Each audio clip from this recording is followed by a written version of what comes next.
The empty shops of Hope Street in Wrexham tell their own story. It is, though, a little more than a decade ago that the Conservative store was bare. Not a single seat in all of Wales. And yet hope now abounds in the hearts of Welsh Conservatives. Apart from the briefest dalliance with the SDP back in 1981, Wrexham has been solidly Labour all the way back to 1935, and before then was never Conservative. The fact that it's even considered in play now for Theresa May and her party hints at a political earthquake. This would once have been unthinkable, the idea of the Conservatives defeating the Labour Party in Wales. Labour have been in some long-term decline, but what seems to be happening particularly is that Theresa May's cold, calculated, clinical decision to call an election focused on Brexit is having a particularly strong impact in a nation, Wales, which voted for Brexit. Within hours of the seismic polling being published, Theresa May was on her way to South Wales. A photo opportunity at a galvanising plant first. Insert your own Iron Lady related headline here. Prime Minister of the United Kingdom. Before it was on to a rally in Bridgend to hammer home her message. Every single vote for me and the local Conservative candidate will be a vote for a stronger Wales, for a stronger United Kingdom, and as I say, will strengthen my hand in those important Brexit negotiations.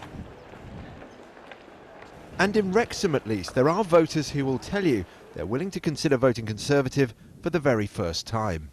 I've been Labour, yeah, but I don't know. I don't mind this, what's her name, Theresa May. Don't mind her. So she could get your vote? Yeah, she could do this time. I've always voted Labour, but... Jeremy Corbyn? Oh, I don't like him. No, don't like him. There's a lot of unemployment in the area. There's an awful lot of empty shops, and I think that hopefully the Conservatives could boost the business up. To be honest, who do you vote for? Really, you don't feel there's an obvious choice? I do have a choice. I've always been for Labour. But now, how do you feel about Labour? Well, I'm not very happy with Corbyn. On Friday, the Labour First Minister of Wales, Carwyn Jones, whose administration was re-elected last year, was introducing Jeremy Corbyn at a rally in Cardiff. Today, he was offering advice. Look, we never take anything for granted. We had a difficult time last year. We knew we had to work hard and listen to people. Hugely important now that Jeremy and his team produces a manifesto that's going to appeal to the widest number of people and presents a programme for government that says to people, this is what we would do if we were in government. That's what we did last year, and of course it needs to be done again this year. Some of the new stores that have opened in Wrexham hint at the population change this area's seen. The town voted strongly for Brexit. But at this election, UKIP's once strong vote in Wales could be on the move. They've actually done very well in Wales in recent years, almost winning the European election there a couple of years ago. They now have 7 elected members of the Welsh Assembly, but a lot of their support now seems to be going to the Conservative Party. Where now they bowl men once dug coal. The club and the old pithead wheel are all that survives of Gresford Colliery in Wrexham. What also remains here, though, is a sense of party loyalty. What do you think at the moment of how the Labour Party is going?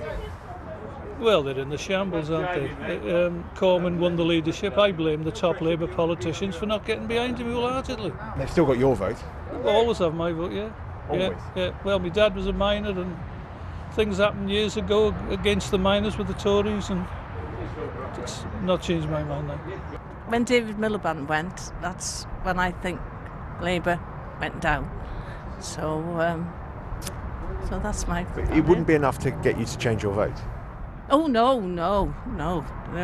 Proper Labour, through and through, so... Who's winning at the moment? The opponent. Oh dear.